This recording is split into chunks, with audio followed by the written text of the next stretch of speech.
Hello guys, good morning. So ayan na nga, dahil matagal-tagal akong hindi nakapag-vlog. So eto na nga, dito hindi muna ako magsasalita dyan, no? So, eto muna yung voice over muna tayo ngayon guys. So ayan, nagluluto tayo ng umagahan kasi namimiss ko din mag-vlog-vlog ng mga ganyan. O diba? So ayan, nagluluto ako ng itlog at saka ang sexy ni ate dyan. O nakikita yung kanyang long-legged.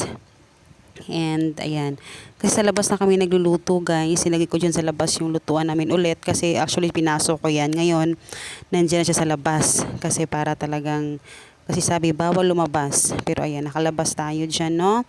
And then, yun, ah, kasi yung aming loob ng bahay talagang maluwag na maluwag na. So, ayan.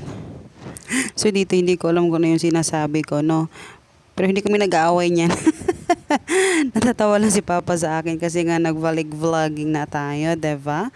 So nakikita niyo yung may aking likuran, ayan, diyan ako naglalaba na medyo makalat-kalat pa yan. Yan yung aking goals, hashtag goals, na aking malinis yan. Kasi sa loob akong inuna ko yung loob na linisin, kaya, ayan, batil-batil muna tayo, te.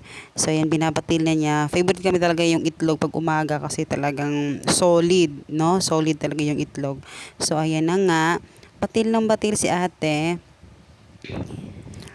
So, ayan, labas-pasok ako ng bahay guys kasi kumukuha ako ng mga ingredients na ilalagay ko sa akin.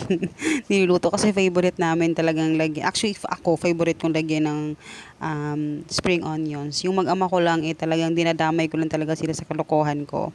Pero ayan, favorite namin yan.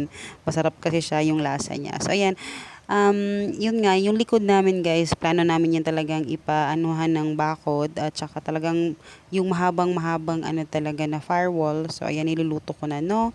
So, pinapakita ko lang sa inyo kung paano ko siya niluluto. And then, pagkatapos ko magluto niyan guys, ganyan ako mag-ano guys.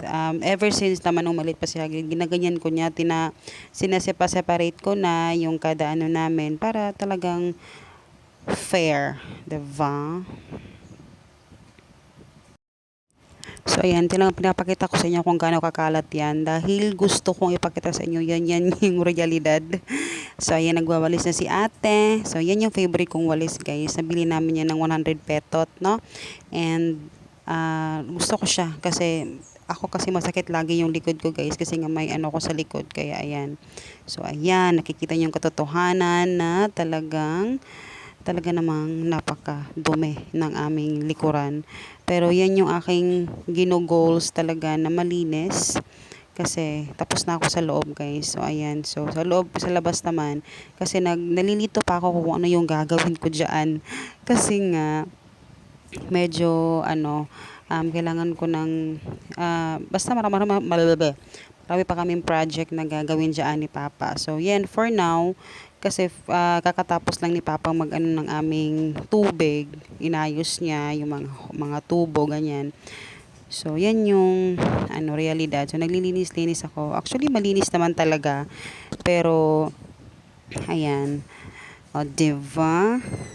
So, yan yung aking trabaho, guys, every morning. So, tapos, ayun, medyo matagal-tagal ako hindi nakapag-update nga sa inyo kasi nga medyo marami tayong mga pina-priority. So, ngayon, alam niyo naman na dito ako happy sa pagba-vlogging na dito kasi dito naman talaga ako nagsimula dati. Ayan. So, ayan, nakikita niyo na yung aking pagwawalis.